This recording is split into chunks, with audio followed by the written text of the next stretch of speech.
Rev up your engines!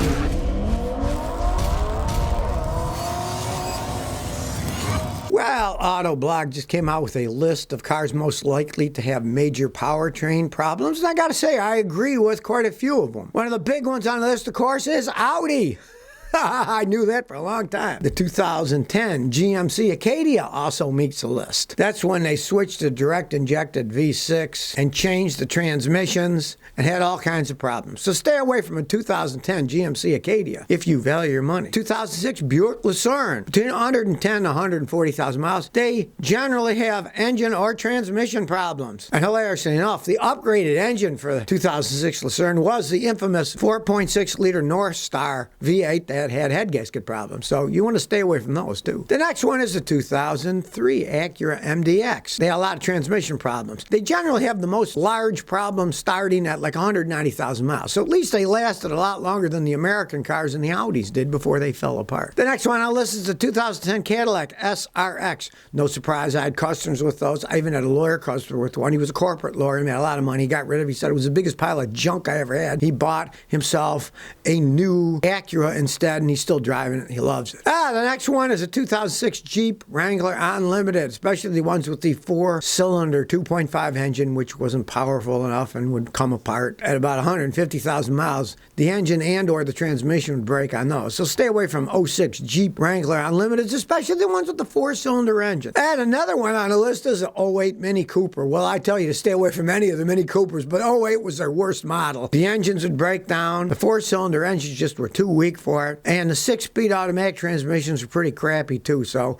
I'd say stay away from all the minis, but especially the 2008. It was one of their worst models. And of course, rounding off the list is one of the worst cars ever made, the 2001 Chrysler Pt Cruiser. The engines would blow up. The transmissions would go out. They were one of the worst cars ever made. Of course, they were all made in Mexico, so the quality wasn't any good, but don't buy a used one. It may look cute unless you want to keep it as a bird bath or an ornament in your front yard. Stay away from the 2001 Pt Cruiser or any Pt Cruiser ever made. Jay Burt said, Scotty, any maintenance advice for only driving very short distances? I got a 2021 Ford Ranger with a 2.3 liter Ego Boost. At least once a month. Take that baby on the highway, go as fast as the speed limit is for at least an hour. You got an Eco Boost. Those things can have problems with the valves carboning up. You take it on the highway, it's going to run cleaner, it's going to burn all the crap out of it. Do it at least once a month for at least an hour. Take a trip somewhere. Go fishing. I don't know. Take the kids to Disneyland, whatever. But don't just drive short trips, because an Eco Boost was not made for just short trips. As fast you could drive it legally for an hour at least,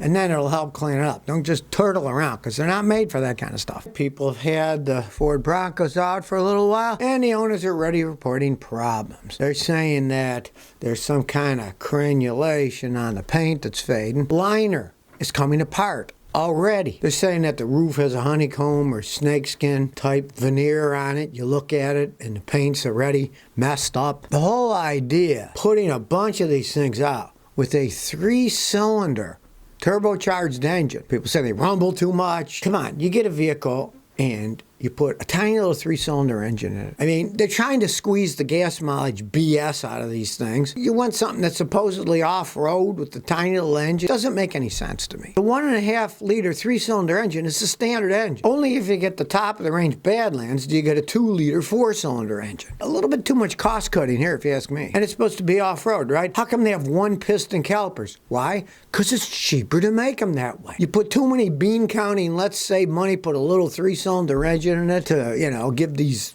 gas mileage ratings higher so it looks like they're better. But one hilarious thing that I read about, I haven't seen it yet, but I can't wait till I see one. One guy got one and he took it apart, looked at everything, and the ECU, the main computer, says on it, scrap if dropped. Well, this is supposed to be an off-road vehicle, supposed to have a lot of bumping and stuff, and if the computer says scrap if dropped, kind of makes you wonder, doesn't it? And people are also complaining that the rear half shafts in the back, the drive shafts, are really thin. Of course, it's cheaper to make them thin. I've seen some vehicles that do have really thin ones, and that's not a good idea. Now, it's one thing if you got a little ATV, 40 horsepower or something, and it's got skinny drive shafts, okay, but an off-road vehicle shouldn't have really skinny drive shafts. We got to see how these things hold up over time. They just come out now. Let's see them guys are actually taking them off-road and driving them, seeing what happens. It's not looking all that good from what I can see. Well, here's an email from a fan that pretty much sums up my philosophy of GM too. I have a 2013 Chevy Captiva. I purchased it about a year ago, and boy, what a nightmare this car has been. I spent more on repairs than the car is worth. What do you think I should do with it? I hear a noise when I turn the AC on. It comes from the back of the vehicle, only when I'm in drive. And I turn off the AC, there's no noise. Personally, I'd live with that. Obviously, you put it in drive and AC, the engine idles lower, and when it idles lower, things can rattle. And, look under there. It could be as simple as an exhaust hanger is falling off, a muffler, and so it's rattling around a little. But you spent more money fixing it than the thing's worth. And that's just typical for GM. And it's not like it's a really old vehicle either. It's a 2013. Basically, they're not that well made. So I warn people not to buy the GM products. They don't hold up over time. They just don't. And you do end up spending more money than the things are worth. And then you got something that isn't worth anything. And it isn't going to last all that long. I would just say live with the rattle or go under there, see if the exhaust hanger fell off. But don't put a bunch more money into it. Just drive it. No one's going to give you anything for it. Drive it till the wheels fall off. Maybe it'll last a few more years before they actually fall off. And then when they do start falling off, get rid of the thing. Take it to the junkyard. Never buy another one of those products. Delano says,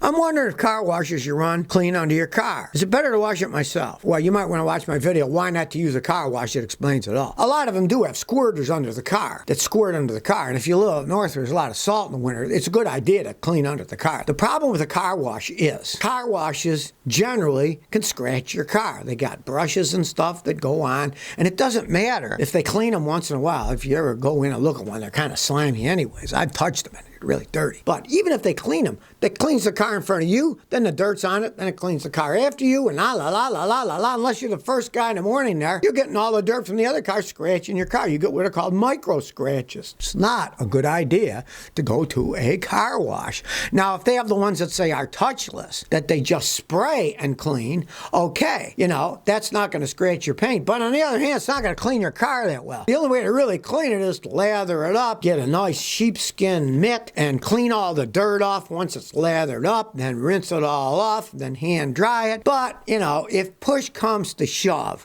go to one that's touchless, where you don't touch anything. There's no brushes to touch your car, and it sprays it on, and then it blows it off, and it won't be the perfect car wash, but it's better than having them wipe it with dirty brushes. But see, even the hand car washes, you got to watch, because they're drying your car with towels, right? Well, the towels take the dirt off, too. They do your car, the next car, the next car, are going to get dirty. They don't change them every time, So it's better to do it at home yourself. When you're done, take the towels, put them in a washing machine, and clean them for the next time you're cleaning the car. They're clean. It's good. You got a nice sheepskin thing that you've rinsed off so you don't scratch it. It's better. You got to spend some time doing it. Or, if you don't care, pay a pro to do it. Go to a detail shop where they do hand car washes. Pay a pro to do it if you're too lazy that does hand washes. Stay away from them if they've got anything that touches it with machines. Not a good idea. But they do rinse the bottom of your car. If you got salt on it, you might just say, hey, I don't want to go through any brushes or anything, but you got to rinse it. Rinse the bottom of my car. Just have them rinse your car off. Get the salt off. Austin P. says, I have a brand new 2021 Civic. Did I mess up my new car? A month ago, I needed an oil change. It would have been 3 weeks before the dealer could get to me. It stalled out in a Walmart parking lot. I put a third of a quart of oil in it without looking. I overfilled it. Has it damaged my engine? That short period of time and you put a third of a quart too much? No, you didn't damage your engine. If you have a whole bunch of a quart, 2-3 quarts more, it can build up pressure and blow the oil seals. It would cost you a fortune to pull the transmission off to get the back seal of the engine off. And you could actually bend the piston